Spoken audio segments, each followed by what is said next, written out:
My name is Benjamin Siate, and I'll be taking through memory cache mapping techniques. That is optimizing cache performance.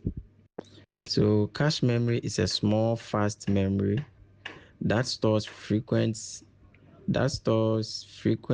accessed data. Cache mapping techniques determine how data is stored and retrieved from the cache.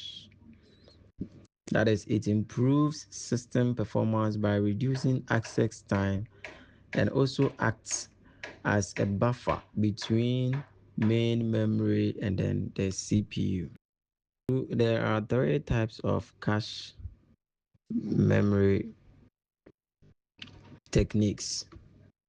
So we are going to talk about the types of cache mapping techniques, which include the direct mapping, associative mapping, and then the set associative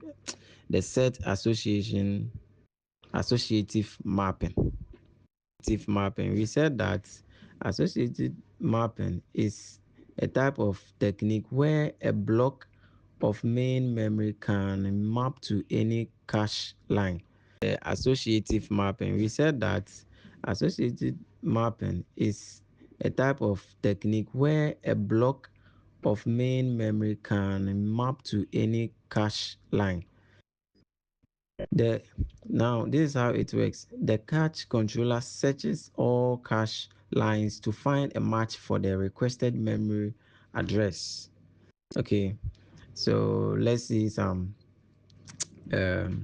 advantages. Some advantages include flexible cache usage, reduced cache trashing, unlike the direct one, which trash occurs. This one, it reduces cache trashing.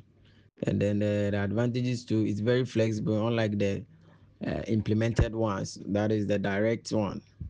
Yeah. So, and some disadvantages include complex implementation and then slower cache access due to searching all cache lines. Okay.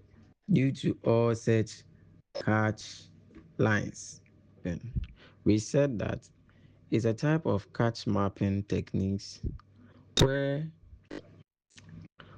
a block of main memory maps to a specific set of cache lines. Okay, the cache is divided into sets, and each block of main memory maps to a specific set, but can be replaced in any line within uh, the cache. So now let's look at some advantages. It's a balance between direct and associative mapping, and it also reduced cache trashing. So this be like something like that is balance between the direct and then the associated. So the what do you call it? The difference between them gives us the balance, gives us the set associative mapping. The difference between the what do you call it? The direct and then the associative give us the balance between direct and associative mapping, and also reduce a cache trashing. Disadvantage include more complex implementation than direct mapping. This one is more complex in implementation. That is, its implementation is very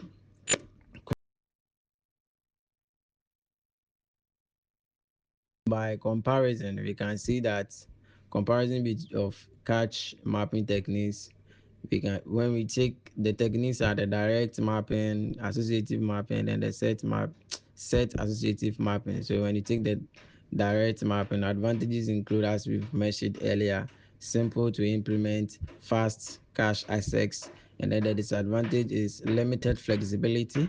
Cache trashing can occur.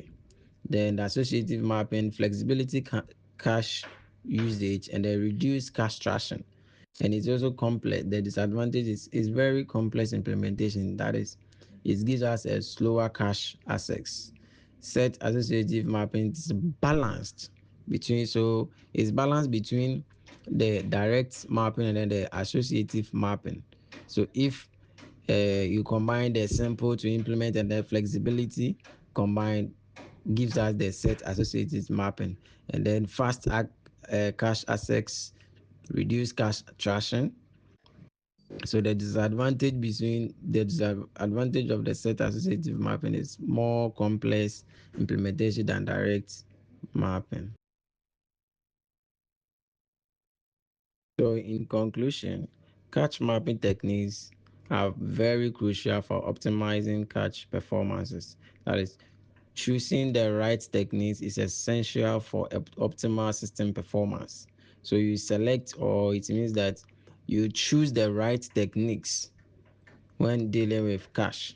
So selecting the appropriate technique can significantly improve overall system performance and then efficiency. That is to give us the accurate, giving us the accurate, giving us what we want accurately.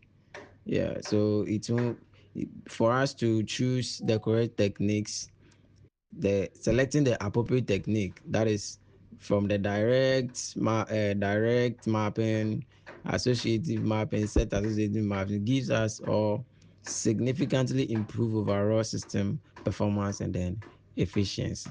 Thank you.